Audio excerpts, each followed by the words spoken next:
Welcome to Super Geeks, Season 3, Episode, I think it's 9, and if it's not, don't worry about it, because... You're fired, George. We're not worried about it. What the hell is going on? I really don't know, but you know what? It's okay, because by the time I get this episode up, it'll be in sync. Not the band. Hey! I just want to let you know I'm here. And joining me today is, I would say Sun, but she already told you she's here. Also joining us is Sean. How are you doing, Sean? I'm well. I'm entertaining the entire neighborhood, taking out my trash without pants on. We have it on the record now. Still no pants. Still no pants. We don't know. He's a streaker. He has not. He has not confirmed whether or not there's underwear. There's a difference. You can walk around in underwear. We actually haven't gone there, and I'm okay with that. I'm okay with that too. This is a mystery that needs to be kept. I'm going to let you guys use your imagination. All right. So I'm actually going to do the opposite of that. What? You're going to wear underwear and no pants? No, I'm not going to use my imagination. That's because Sean sends Carlos pictures. We also have Joe with us, and I'm not sure if I care, but Joe... He doesn't need an imagination. He's got photographic evidence. I allowed Joe 2 jokes. This is a new rule. Joe, you're a bad dad joke man. Give us a joke, and also... Fuck him, Joe. Say as many jokes as you want. No. All right. Did you all hear about the guy that forgot about... Yeah. Okay. I see what you did there. It wasn't. This was not a technical error, people. This is just Joe making a bad joke. It's not even a bad joke. You guys literally had to catch it first, and it flew over your head. No, we caught it pretty quick. Give me credit. If I promise you on the replay, you're going to listen back and go, George caught that really fast. No, there was a moment after I started saying, ha ha, where you got it. No, I got it right away. Like there was visual cue in an audio podcast where you got it. And I'm sure our legions of listeners really care about this, so shall we continue? At least 2 people right now have rage quit our entire group. Good riddance. Because of Joe. Bunch of haters. I mean, I guarantee Joe's going to cause us a lot of headaches. So, triggering intensity. Way to go, Joe. Way to go. Way to go, Joe. It's the least I could do. Comedy is half the battle. Get it? See, I'm bad too at jokes. You know, I should be the one. Anyways, I need to delegate. That's my thing. So, anyways, guys, so we're doing a Super Geeks episode, obviously, and I have to talk about the fact that the Game of Thrones final season trailer dropped. The full trailer, the one that we've been waiting for, the one that says what's going on. I am very obviously passionate about this show. I can't wait until we do our reaction show. And Joe and Son have never seen it, but I will say this: that I am excited beyond words. It's this trailer. It wasn't perfect as a trailer. I actually hate the first 44 seconds. I'll tell you why. They did a horrible job of using Bran's voice. No, listen. They actually did a horrible job the first 44 seconds because they used Bran, the very weak Bran voice, and then they show Cersei, who I hate. I actually hate her more than I do Tyler as Dr. Discovery. You're supposed to hate her, George. Right. I know, We've had this discussion, my friend. I know that. You're supposed to hate her, but eventually she wins anyway. No, she won't. Trailer-wise, though, they didn't do a good job of audio-wise using Bran's voice to start the narrative of the trailer. But after 44 seconds, all of a sudden the whole thing changes and Jon Snow takes over and everything gets awesome. So that's why I'm a little weird about this whole trailer. However, I am beyond. It's got almost 42 million views. So obviously, in my opinion, doesn't matter. 42 almost million. In fact, Marvel is a little nervous. Well, you can't to be fair, unwatch a trailer, YouTube counts a view as 30 seconds. So if people rage quit after 30 seconds of those 44 that you didn't like, George, they still counted. I'm just giving you my honest opinion. They rage quit after 44 seconds. You know what a fanboy I am of this show. I'm just saying the first. Oh, we know, George. We know. The first 44 seconds with Bran is weak. That's all I'm saying. But anyways, what did you think? I'm going to say Sean. To start. Sean, of your opinion of the trailer. No, hold on. I had my phone back in my pocket. No hold problem. on a second. Sorry about Wait, you have a pocket? I thought you weren't wearing pants. What's going on? I shirt pocket. Do now. The shirt pocket. Oh, okay. Those exist. All right. So, all right. It's like this. It was a trailer. I don't get that worked up over trailers. I mean, I expect it to be a good season. It's Game of Thrones. I mean, it's not like like there's, really anything that's a mystery at this point as to whether or not it's going to be quality. I think it's got 45 million hits. I mean, that's just 40, almost 42. Well, that's Game of Thrones fans just, pissed off because they've been waiting for 2 years. They need some kind of fix, is what it comes down to. It's going to be good. It looks great, of course, as usual, just like every other season. It's really difficult for me to get excited about a trailer. Period. I just before I move on to somebody else's opinion. By the way, even if the last minute and 16 seconds are amazing, it's still hard for me to get excited. Well, there's little nuances for me personally. Like, I'll give you one quick example. Like, you've been doing all of you guys, most of you who have been in here, especially I know Sean, you have the rewatch to get ready for it. Like, so Arya is obviously, as a character, she's very fascinated by the dragons and the whole Targaryen story of the conquest of Aegon, who, by the way, Jon Snow is named after. So she talked about this to Tywin Lannister in season 2 when she was pretending to be his, handmaiden or whatever, when he figured out she wasn't like a normal girl, but he didn't know exactly who she was. Anyways, the point I'm trying to make is that when you see her reaction, they focused on that in the trailer. The reaction to seeing dragons flying over Winterfell. And also Sansa, because last season when Jon said, I'm going to trust in a stranger and go off, we need allies, Sansa was like, we just got our shit together and you want to go running off and trust the daughter of the Mad King? Are you crazy? And if you see the trailer, both Stark girls are like, you're seeing them witnessing dragons flying over Winterfell. It's an amazing, like, minor thing, but it's huge at the same time. And to me, it was emotionally invoking. I loved it. Maisie Williams as Arya, the actress, her reaction in that one moment that they captured in the trailer just says to me, oh, I can't wait. I cannot wait to see how she interacts with the fact that dragons are... And then finding out later, probably, guessing, that Jon, her brother, is a Targaryen, that he can probably ride one of the dragons, probably, I'm guessing. I don't know. What does anybody think of that who knows Game of Thrones? Carlos? Well, I mean, it's what we're expecting. And, the trailer, the job of the trailer is to let us know that visually it's going to meet our expectations. So, or that it's trying to meet our expectations. So it definitely does that. In some ways it's sort of by the numbers, but the dragons are always impressive. I mean, I looked like that the first time I saw, the dragon actually like in battle. That was pretty cool. But the then, one with Jaime, the Lannister army. Yeah. Okay. But then the other thing I thought of, which interestingly they did not depict, was Ice Dragon. Oh yeah, the Night King on his undead mount, so to speak. The former which one it was, Viserion, I think it was. I think it was Viserion. Yeah. Viserys, right? Yeah, I this trailer invoked a lot of emotions. For people tuning in for the first time tonight. How did you enjoy your first episode of Super Geeks? Well, they said everything was kind of expected, so very dynamic, very critical. That's where we're at. Did I mention that Daenerys? Yes, you did, George.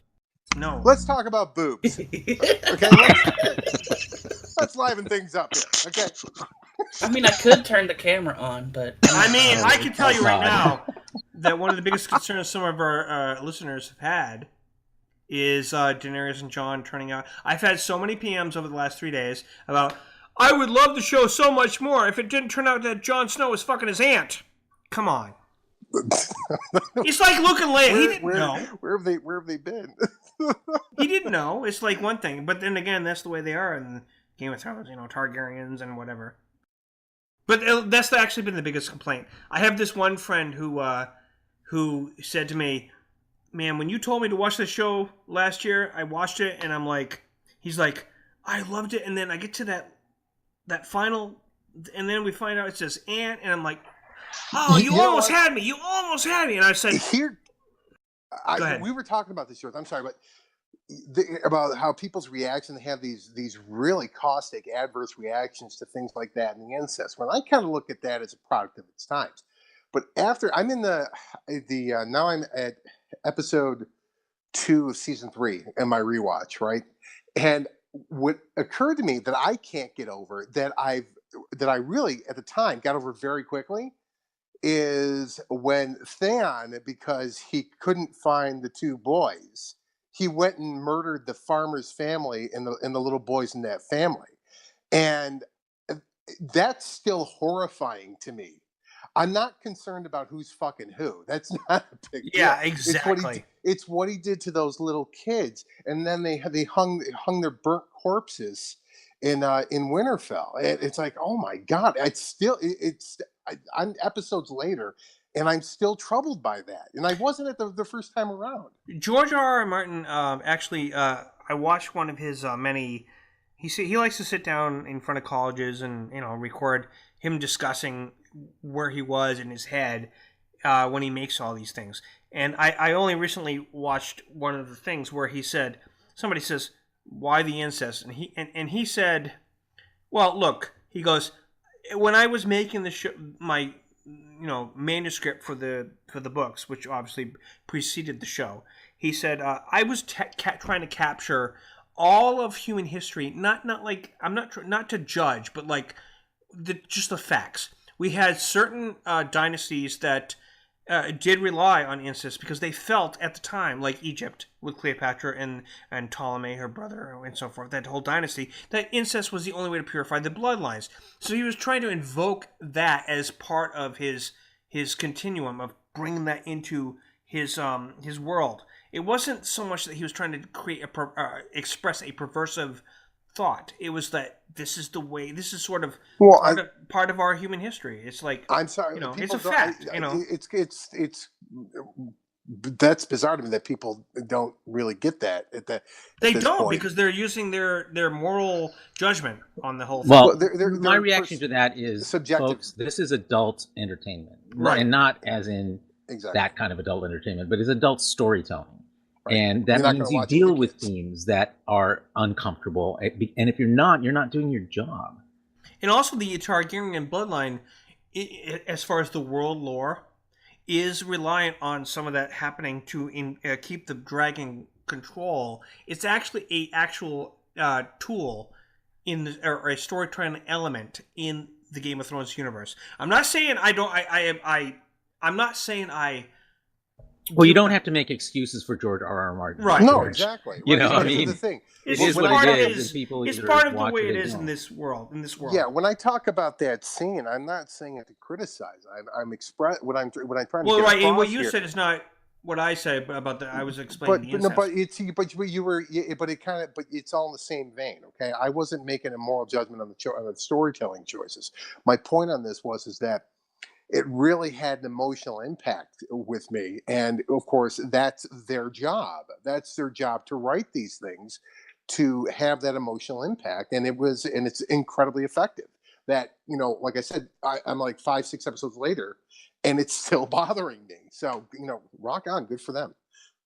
Yep. We're going to get into the Game of Thrones, obviously, when the show comes back. And by the way, for those that don't know, it is coming back on the same weekend as Endgame. So sometime there is a article out there. It may not be true. There's a few people mentioning this. I don't know if this is actually going to be a thing, but to me, it's logical. It comes out the same weekend as Marvel's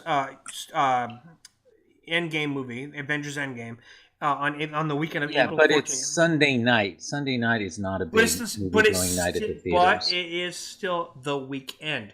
So what?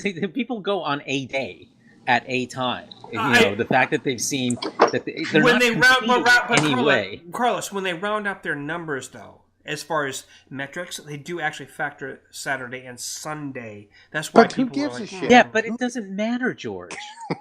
Most people do not go to movies on Sunday nights. They're getting ready. They're finishing their weekends. They're getting ready for the week. It's not a big night. For metric wise, is that a fact or an opinion? I'm just asking. That is a fact. It's a fact. It's a weekend. The weekend numbers they calculate through Saturday night, and they later factor in the Sunday numbers. But the ones that count are the ones that have because so is it mostly Sunday Friday and make Saturday, enough of a difference. Or if it was opening on a Saturday night, then we could talk. But on Sunday night, they're not really competing. Why would they be competing anyway? I mean, it's not that they're competing. The thing is that are nerds sitting around like me without pants for 3 days straight, waiting for Game of Thrones and refusing to see Endgame? I don't. I'm seeing Endgame on Thursday, so problem solved. Right. Hey, Sean, you're literally talking to a bunch of Trek nerds who do the exact same thing over Trek. We line outside the door, Sean, without pants, and we're ready to go. My pants are on. Yep. The pantsless people. All right. So obviously, Game of Thrones is going to be huge when it comes out, and I'm looking forward to it. Obviously, we're going to do a whole show about that. But I want to talk about something that we've never talked about before that people listening may understand. I have recently finished the first season of Westworld, and I want to say that it is the greatest holodeck adventure you will ever see. I haven't seen the second season yet. Carlos, have you seen Westworld? Yes, I've seen the first 2 seasons. Love the first, second, middling. All right. So I know Sean's seen it, and I know Joe has. Son, I don't know if you've seen it. Have you seen Westworld? No, I haven't. Okay. So I want to, because I know kind of how Sean feels, but I never heard you say it. Carlos, how do you feel about Westworld? Because I think my mind is completely blown having seen the whole first season. I'm getting ready to go do the second. I think that the first season does accomplish that. I think they did that. I'm not sure they carried that into the second season as strongly, but I loved it. When I first heard they were doing a remake of Westworld, I was not excited because I was never a fan of the original movie. Yeah, I was aware of the original, but I didn't see where they were going with it. But yeah, sure. And so I saw that once I saw even from the pilot that they really were subverting a lot of the things that had been done in the original. I was on board and was going to give it a chance. And of course, everything from the writing to the setting to the technology they presuppose for it just totally worked for me. For me, I thought, okay, so I went into this, going, all right, everybody keeps talking about Westworld the way that people always used to hype up things like, Sopranos, Game of Thrones, and if you've never seen any of these shows or have had access to it, whatever. So I started watching it, and by the, I want to say 3rd, 4th, 5th episode, I was like, okay, this is really interesting. I was trying to figure out how they can carry this on to be a whole show. But what I realized as time went on is they're also invoking the human psychology about, for example, the keyboard commando. I mentioned this on my social media. The keyboard commando, the people who are so brave when they have no stakes to lose, when they're not held accountable, as many of these guests are when they go into the thing. And that one character, I can't remember his name. I feel bad for not writing this down. But the guy who plays the guy's in love with the girl in the second season. No, sorry, the first season. The blonde guy, the one that looks a lot like young Indiana Jones. There, the first one. The blonde guy. The guy that plays his brother-in-law brought him in, and and he becomes. He falls in love with the Dolores. That's the girl. He falls in love with her, for real. And he went in there very reluctantly. He was engaged to the brother, or to the sister, I mean, of the guy that went in with him, that brought him in as I'm going to make a man out of you by bringing you into this game, as he looked at it. And he went into this thing with his eyes open wide, and well, not open wide. I want to say, going, why am I here? And he ended up falling in love with her, and like this guy defines to me, him and his brother-in-law, future brother-in-law, are the defining aspect of. And then you have Anthony Hopkins, Sir Anthony Hopkins, who is playing like kind of Zeus god, and you don't know whether to. At this point, I think obviously he's fascinating, but he's evil. He's like Hannibal in a different way. Anthony Hopkins, but he, and then you have his nemesis there, and the guy in black, the actor we all know, I can't remember his name, but Ed Harris. Yes, Ed Harris, and he's playing the counterpart, and he's been kind of living. I don't know if he's just a rich person. I haven't seen enough to say. Yeah. Have you completed the first season yet? Yes, I have. Okay. So I'm just saying that what I'm trying to say. I'm wondering why there's confusion about this then. No, I'm just like, it's how I'm wording it. It's just how I'm wording it. But I find it fascinating. I compared on social media the Moriarty episode with Ship in a Bottle with the Maeve character. She reminds me of Moriarty on Star Trek: The Next Generation. Becoming self-aware, an AI that is aware that there's something bigger going on, that her gods are being revealed to her, and then she's suddenly becoming aware of exactly how she works, how she exists, and she's going above and beyond the threshold of what her creators intended. I think the show's fascinating. It has a lot to say.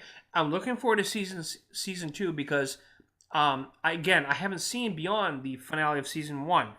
So, honestly, it's difficult. It's difficult to talk about this with you when you haven't seen. I don't season mind 2. if you spoil it. It's okay. Oh yes, you will. Yeah. Well, if you guys want to, okay. So you're basically saying I have a lot to look forward to about this. Yeah, and a lot of the things you're bringing up, the things are going to be flipped on their head. Is basically what I'm going to say without giving anything away. Big time. So but you're in for a ride, to say the least. I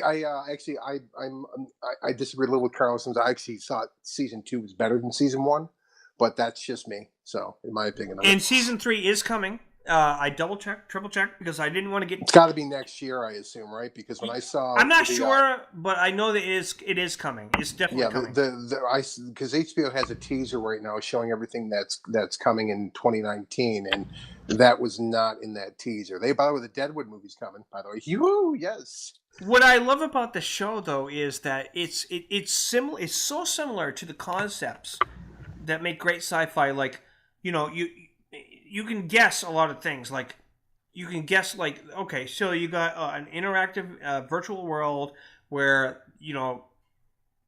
who do you care, like, whether they actually are real or if you program them, and then when the programs themselves, in this case the androids, actually become self-aware, it's like the way they handle it, it just blows your mind because it makes you question what would happen if you, as a person, a human being, woke up one day and realized that you weren't real. Like, what is real? Well, it's like the whole Matrix type thing. It's awesome. It's a common theme in sci-fi. It's been done before, but it's been done good here. I think because it goes beyond the trope. Westworld executes it very well, is what I think.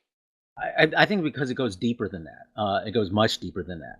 I think if you look at the relationships between the humans and the androids, what you're seeing play out in sort of a modern context is how slavery works. Yeah, exactly. People, before the Civil War, did not believe that that blacks were human like them.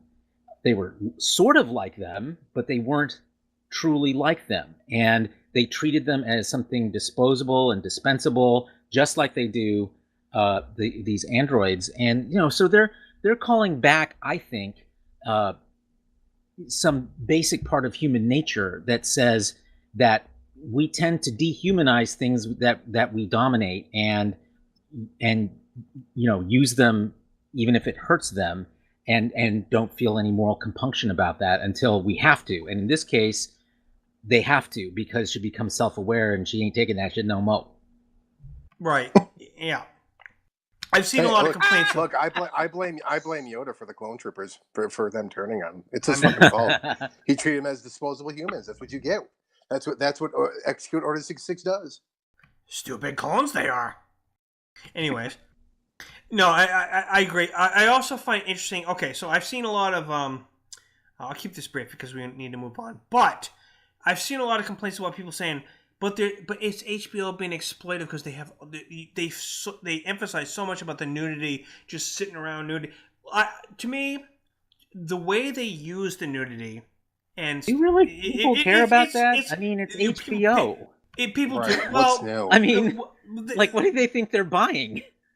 Well, it's not just that. I think it makes sense. Game of Thrones? Hello? How they're using it, though, to me, it just feels like they're not just showing a nipple. They're doing it because it makes sense in the story. They're showing a merkin is what they're doing most of the time. And at the same time, you got to get people going, oh my gosh, I want to subscribe because I'm going to see this actress naked. And I'm sorry, but, that's sometimes the way it is.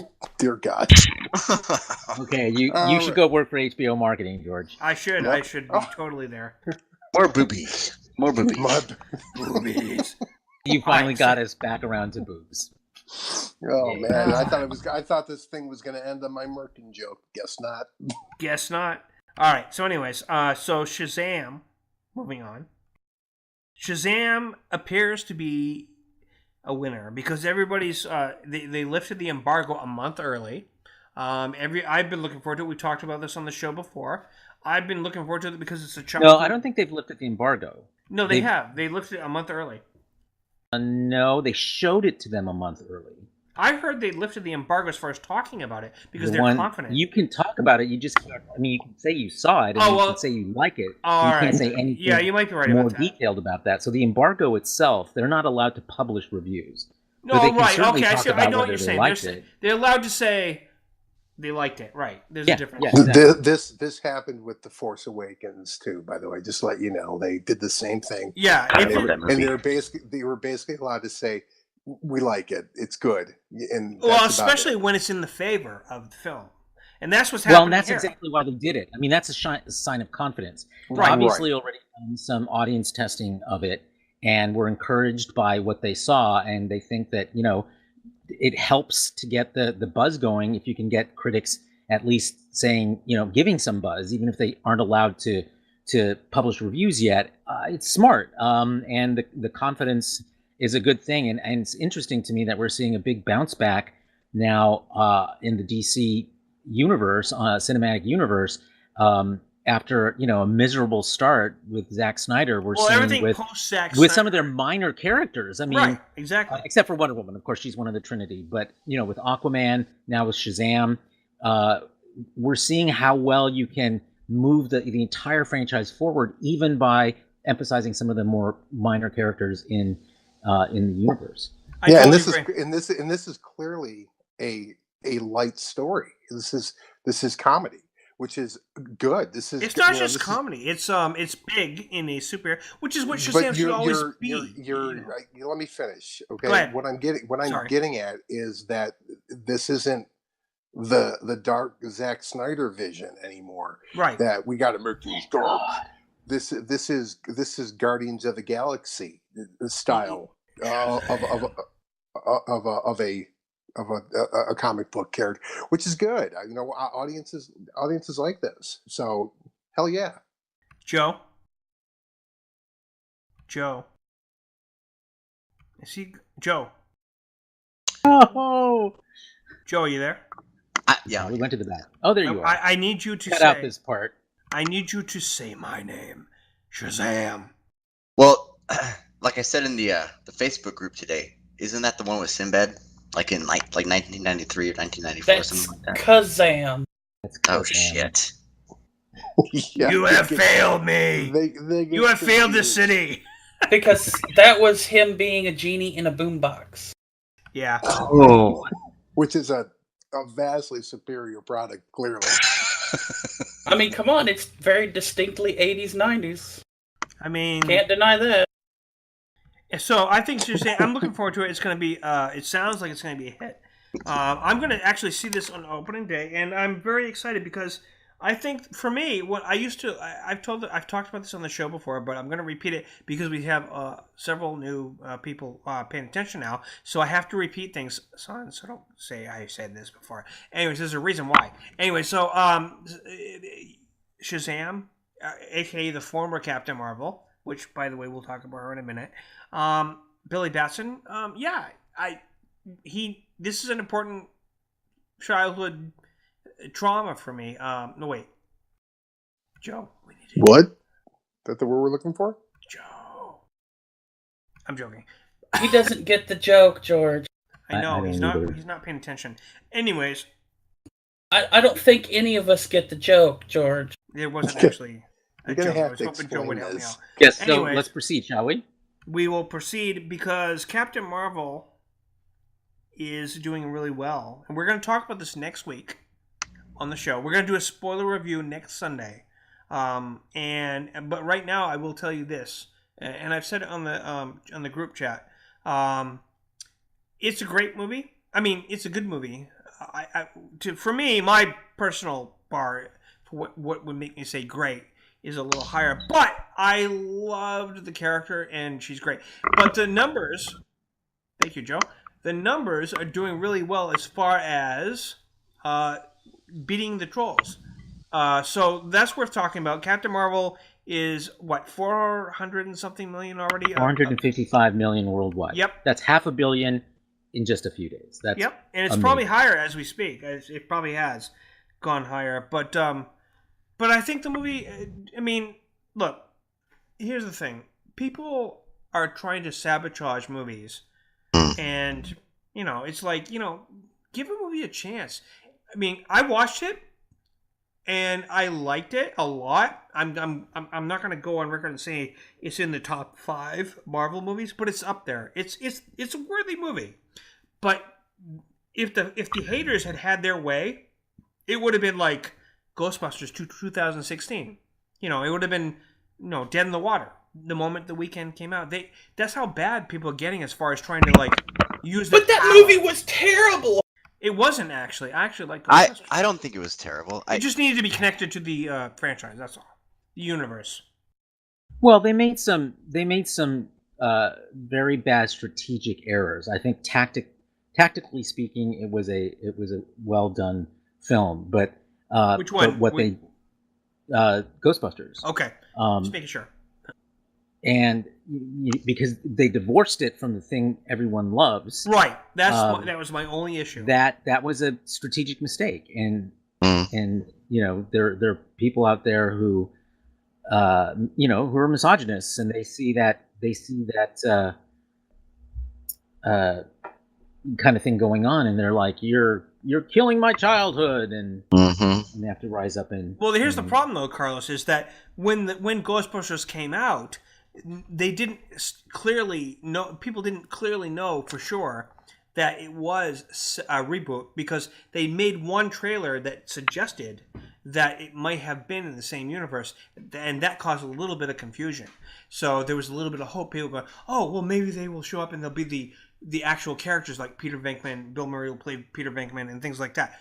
So what I'm trying to say is, like, when my point is that when they try to sabotage this shit, Captain Marvel, clearly, if you watch the storm on Reddit and all these other things, they clearly had an agenda. They just didn't like the idea that, oh, we're trying to say that this female blonde superheroine is more powerful than people like Thor. I've read the comics, and I know that you have. It's Carlos. More basic than that, George. It's more basic than that. It's not about their in-universe power levels. It's about the fact that Brie Larson made some comments that were misconstrued or construed in a certain way by men, that made them feel like somehow they're not good, they're not worthwhile. Okay, whoa, Yeah, whoa, the guys on Reddit back up just a bit, because that stuff wasn't just taken out of context if it was taken out of context by men.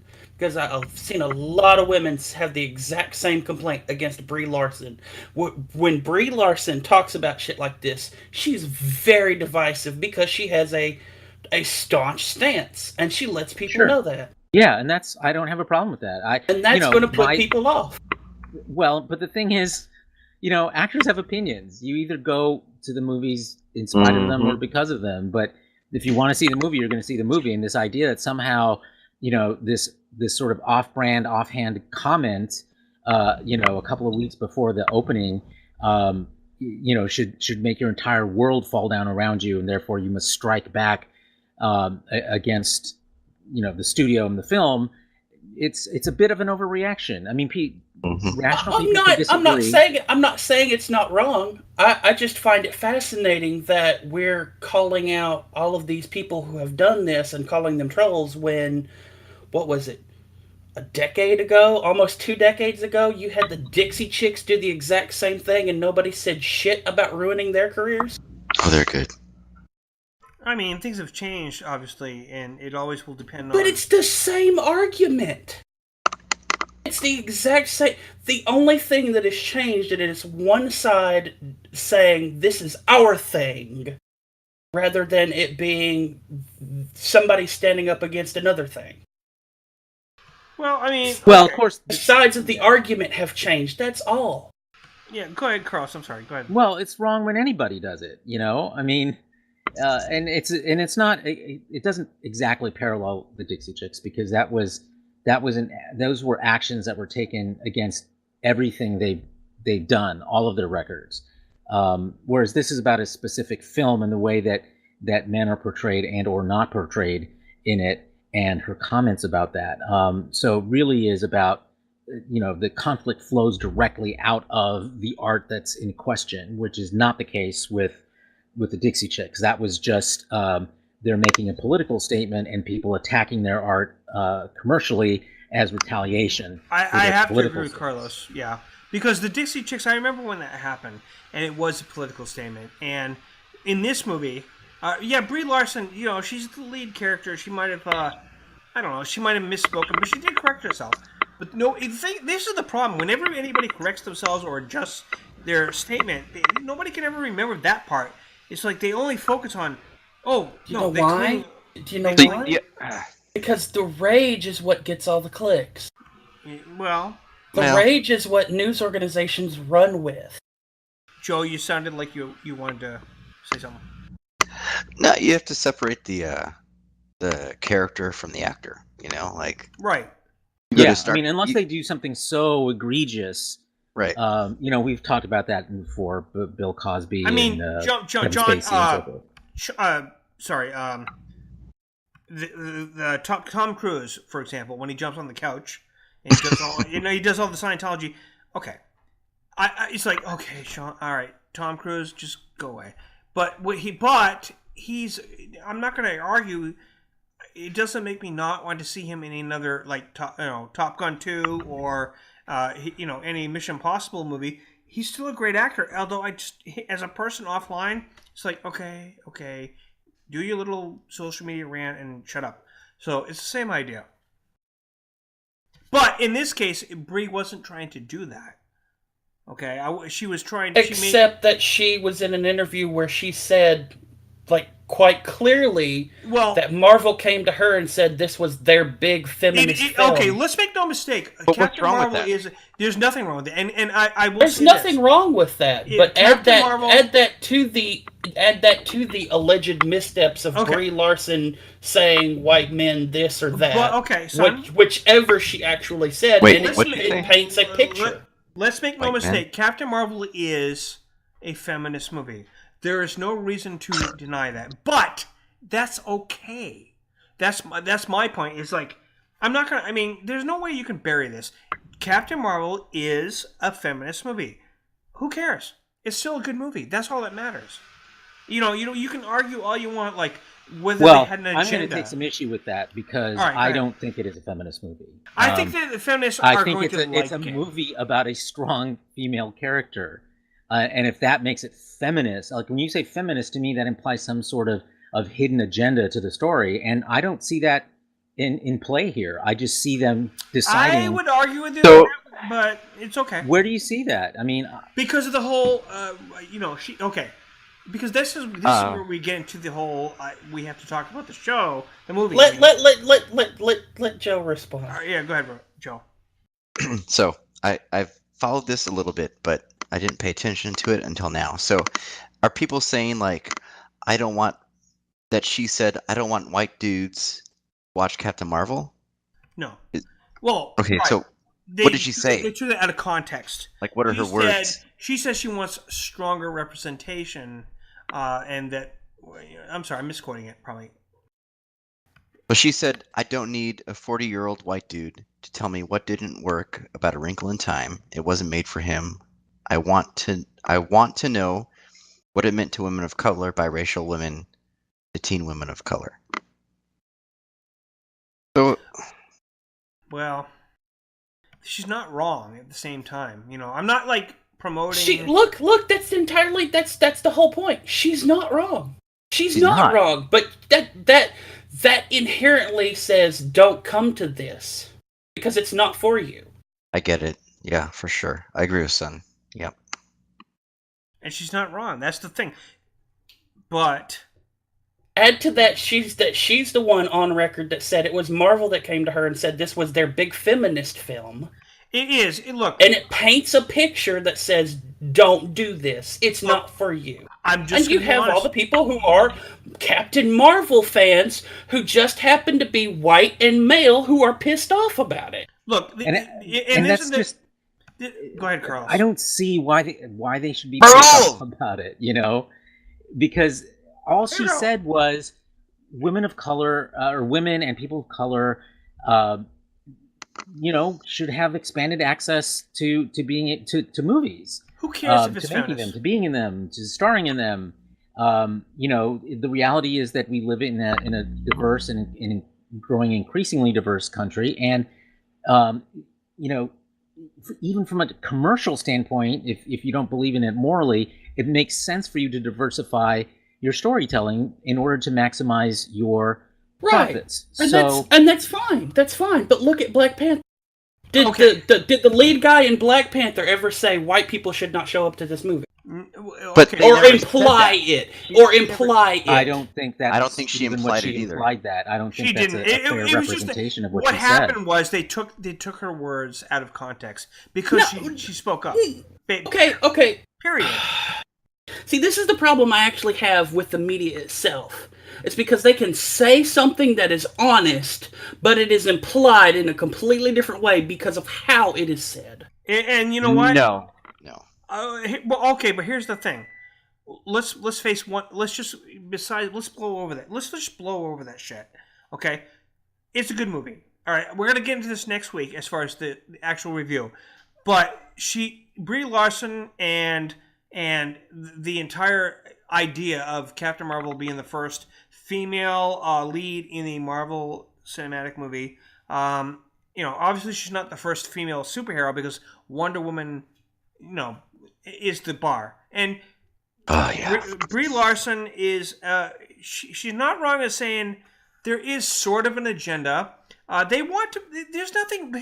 This is the problem I have, that there's nothing wrong with having some agendas. It's okay to admit this. There's nothing wrong with it. I think that they're clearly saying in many interviews and behind the scenes that it is sort of promoting a feminist agenda. In this particular case, it's okay. It's not like, saying that or admitting it, it means you're the bad guy. Okay? Sometimes it's okay to admit this. And I think in this case, it's okay. And I think that they earned it. It's okay to say it might fit. I'm not saying it necessarily was their whole goal, but it does fit a feminist agenda because I'm seeing this all over my friggin' social media. So therefore, I'm going to say, if my feminist friends, I have many of them, that are, happy with this movie. It fit a feminist agenda. I'm okay with That's not that. the point of the movie. I'm not saying it's the point. I'm just saying it was part of the agenda. But That's all I'm who saying. cares? I mean, it's not And why they made the exactly. movie. That's Therefore, my it's not point. an agenda. Well, okay, that's interesting. And certainly, Brie Larson, her whole point in these interviews was basically saying, look, this is a movie that's being written as a love letter to people who are generally not included in media or in positions of power in this society, and for them, this can be a great film. And I love this you all point who of are view, yeah. covering this, who write the reviews of this, are overwhelmingly white males. So you should be prepared to see that your reaction to it may not reflect Jive. the experience Yeah. and point of view of a lot the people this movie was made for. Well said, Carlos. Yeah, I'm one of those people that can listen to somebody say something, and if I don't agree with them, I'm either going to be like fighting you on it, or I'm going to immediately, quickly say, all right, you got a point. In this case, I'm going to go in the middle of this time. I'm going to say I don't completely agree with you, but you made enough points to make me think. And you know what? That's fine too. Anybody that watches this movie should understand that, and again, we're going to talk about this next week, that this movie it shouldn't be about the agenda. It should be about just enjoy it. It's a good movie. Is it not a good movie? Judge for yourself. Am I wrong? Well, the box office has cast Spoken. Yeah, spoken. Thank you. I was going to say cast its Well, vote. no, Spoken. wait a minute. Before we go any further in that, the whole, yeah, sure, the box office is set to, on track to, estimated to. These are imaginary numbers right now. No, they aren't. No, they're not. They're not imaginary. They're not. Every article has said is set to, is on track to, is estimated to. It doesn't usually fall flat.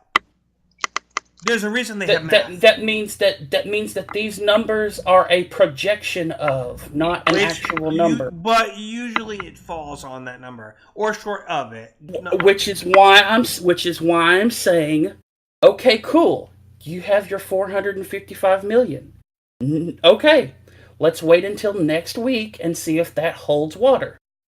And even if it doesn't, they already broke enough numbers to make it that they overshadowed the. Critics. I didn't expect this movie to fail that hard.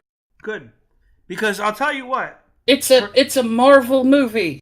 This is like saying Star that because Star Wars the Last Jedi sold well, it proved all the haters wrong. And when we here have problems with that movie. The other day about Solo, it bombed. Solo is horrible. Do you know why? Because they loved it. No, there's a lot of people who don't think it was horrible. I loved it. I actually loved Solo. Do you know why Solo bombed? But because my people point felt is, it doesn't matter why it bombed. My point is that you can't go into an argument like this saying, well, it's a Marvel movie, therefore it's not going to bomb, when we've seen a very solid franchise, also owned by Disney, by the way, where that didn't hold true. So, there's not like... didn't hold true because the previous movie had people felt taken in. Solo bombed for the same reason Discovery didn't. I wouldn't say Solo bombed. Say more. Yeah, say more. Say more, Joe. So expound upon this idea. And make a joke after. Don't put pressure on Joe. Joe, just speak your heart. I gave him 2 jokes, and this is number 2. All right, so Solo bombed, right? But Discovery didn't. But everybody that talks about it on social media, Solo bombed, Discovery bombed, But there's a whole general fan base out there that is watching it and not complaining, Right. And it's the same thing with the Captain Marvel movie. Like, so Brie Larson said that shit. Go to Detroit and talk to a kiddo in a middle school over there. Like, what hero does she have to follow? You know, Captain America. You know, like I don't know. Wonder Woman. Just saying, Wonder Yes, Woman. but that shouldn't be the only one. No, is but the that's not. point. You can't. Yeah, Wonder Woman. One Wonder Woman. You know, like Batman, Superman, Green Lantern. Yeah, Optimus I'm not Flash. saying I don't disagree, but to say that Captain Marvel is like the only woman, or make No, it out but to we're be like saying she's that the it's only the woman. newest woman, and it's still a very not crowded field for women heroes. There just aren't that many. I don't deny that.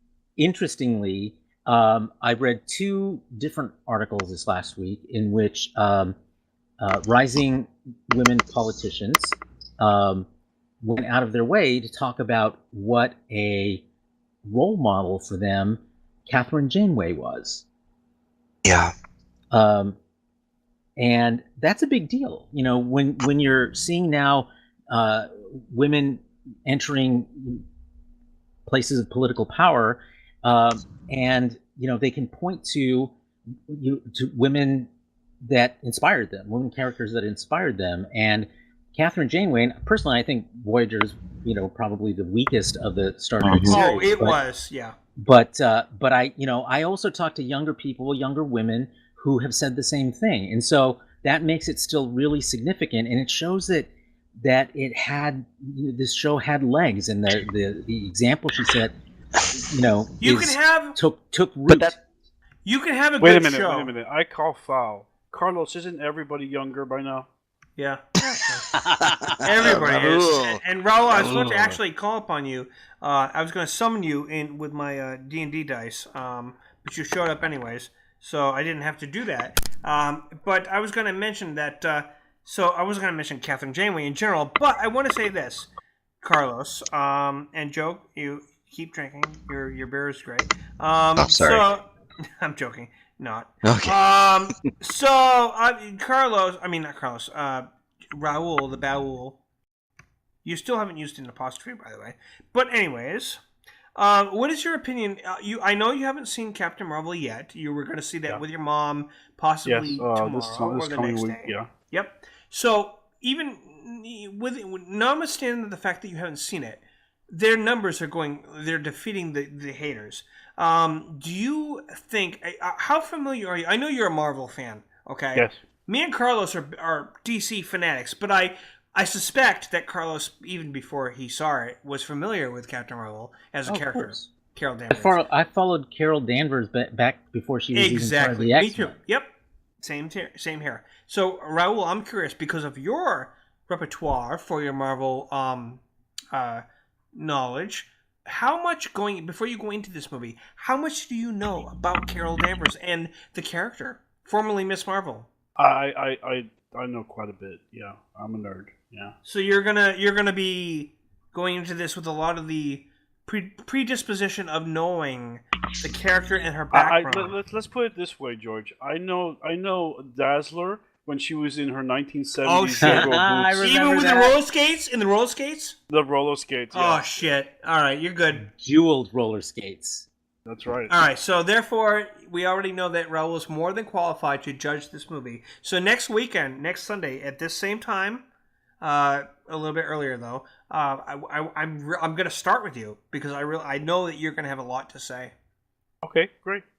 That's going to be awesome. So, do you have high hopes for the film, even though you haven't seen it yet? I have high hopes. I hope that I enjoy it. I hope my mom really gets a kick out of it. I really love the space aspect of Marvel, the Kree, the Skrull, and their wars. So I hope it involves them a lot as well. All it right. does.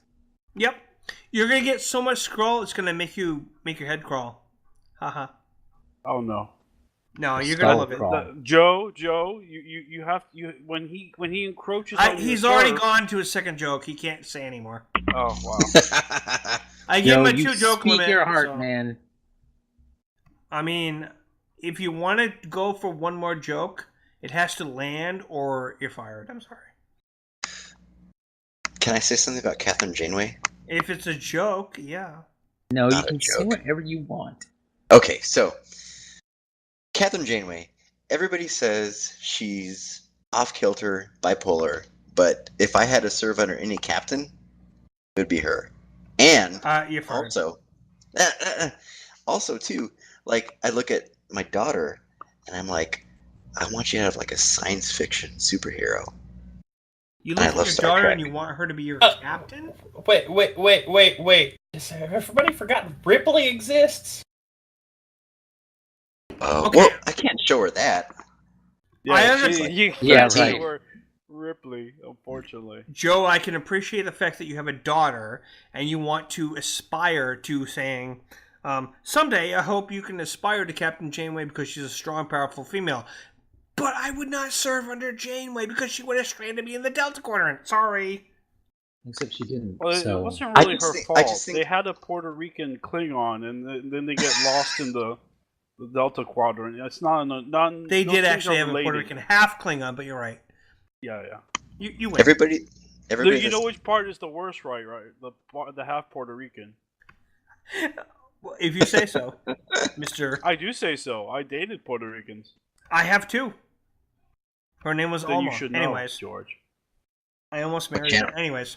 What channel can we watch that on? The George dating. Skin of Puerto I Ricans? mean, YouTube wasn't around back then. YouTube wasn't around back then. This was Thankfully. 1994, I think it was.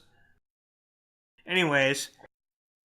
Alright, guys. We got to start wrapping this up a little bit. But, yeah. Oh, I want to cover one more thing. We haven't talked about the Star Wars thing. And by the way, Carlos, I want to ask you first. Jan Michael Vincent. I'm kind of glad Sean left because he's a hater. He is. I'm Enough. sorry. Well, let me finish with these numbers on Captain Marvel. All right, go before ahead. we move on to another topic. Okay, so these are demographics. Interestingly, the audience was more male than female. Was it? 55 to 58% of ticket buyers were male, compared with 52% on Wonder Woman's opening weekend. Do people actually pre-buy? Like, is that a big thing out where you are? Because for me, I could just go into the theater and it's not a big deal. Well, I I'm mean, glad if you want got to get that a kind good of money, seat- George. I don't. It's like I could go to the movies whenever I want. It's like No. What I mean is, Well, no. What I that's mean is, beside the point. it's How still you have to get into the pre-buy movies it. doesn't really matter. What matters is who goes. And in this case, the audience for Captain Marvel was also pretty diverse. It was 48% Caucasian, 20% Hispanic, 17% African American, and 15% Asian/other. So, and in IMAX theaters, it made $36.1 million, which is a record for a non-sequel movie. Holy shit! Wow. All right. That's incredible. It is, and so I'm like going back to my what I was about to switch to before we wrap this up, and that's, by the way, very awesome. But Jan Michael Vincent died, but guys, he is Stringfellow Hawk on Airwolf. I would wait till next week when Sean can talk about this with me, but he is part of my childhood, 80s. I love Airwolf. I'm a huge fan of Airwolf. I love the character. I can't not spend at least 5 minutes just to say I'm very upset because even though this was misreported in some ways, because according to what I read, everybody was confused online because he died like months earlier, but for some reason, the internet didn't report it until like recently. But Airwolf was part of my childhood. I loved that show, and it informed a lot of my decision making, such as whether or not I like a Knight Rider. Probably same, people. But no, I'm joking. But I loved Airwolf. I love him. I loved him and Ernest Borgnine working on the show together. I love the show. Does anybody have any thoughts about Jan Michael Vincent? If you don't, it's okay. I was not an Airwolf fan, right. but I did like him in the films he was in. He was in a good Marine film. So I liked him. But yeah, from Airwolf onward, I think he basically only did television, and I wasn't that into Airwolf. So, but rest in peace, Jan Michael Vincent. Yes.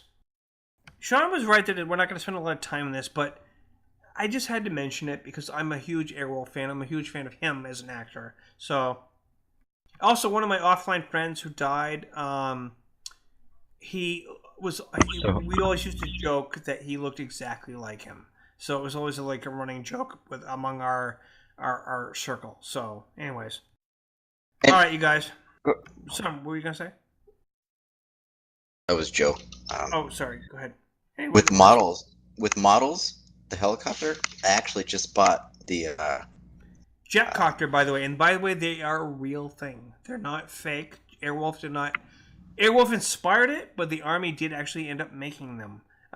They exist. That you can do this. It wasn't a false concept. So I'm just throwing that out there.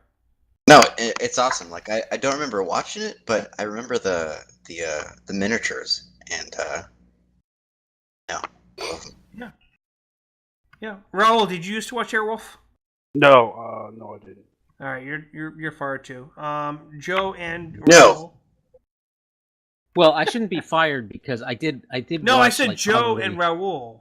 Okay, are because I fired. did see Airwolf. I just I love didn't- Raoul. I wasn't Right. a fan. And So you I had didn't like watch more I to love say. you too, Joe. I'm joking. Anyways, you guys. All right, so we should Carlos wrap this George. up. Raul, you came in late, but I'm going to ask did? anyways. Where should people find you if they want to find you on social media? Raul Padron from Arizona in Facebook. All right. And Joe, what about you, Mr. Model Man? Crafting with cat hair. Cute handicrafts to make for your cat by Kaori Utaya on Amazon.com. And by the way, if you guys want, you feel free to post that in the group that Sean started, which we have going on now for Super Geeks. Raul, where can people find you? Oh, I already asked you that. Sorry, Carlos. Where can I'm so people find memorable. you? I know you are. He got us Carlos, mixed up again. I did no, that wasn't why. Yes, you did, George. Own it, George. All right, fine. All right, so you can find me on Twitter at cpedraza, also at Axe Monitor on Twitter, on Facebook, at the Axe Monitor Facebook group, and of course, Axe Monitor on the web at axemonitor.com, where you can also subscribe to our newsletter, Axe Monitor Daily. We'll be ready for action. Yeah, and Subspace Radio Mondays, 7 p.m. Pacific time and 10 p.m. East Coast time. I'll link it instead of asking Son to tell me again. Blah blah blah. Son, where can people find you? You can find me on Facebook at facebook.com/SunSealFan. That's my fan page where I generally post what I've been in. And you can also find me at The Real Super Geeks, which is a group I've heard of group on that. Facebook. I have heard of it too. Yeah. For those of you who may be searching and don't know what you're looking for, it's The Real, and then Super Geeks is one word. Son, you're hired. I've been hired. That's why I show up. Okay, yeah. You're not fired. How about that? I mean, you couldn't fire me anyway because I'd still show up. Yeah, that's true. All right, you guys. I want to thank everyone for joining us as usual. And next time, Raul will show up on time. No. Because if he doesn't, you know what's going to The happen. black mark on the baul. Oh. We're going to have some Aren't they tar. already? Oh, never mind. Yeah. Stop tarring his reputation. Oh my God. It's an inky situation. It is an icky situation, and we will. Sticky, too. Yeah. Well. This whole discussion is leaving me mystified. Oh my God. I will find you people out there if you don't find me the next time.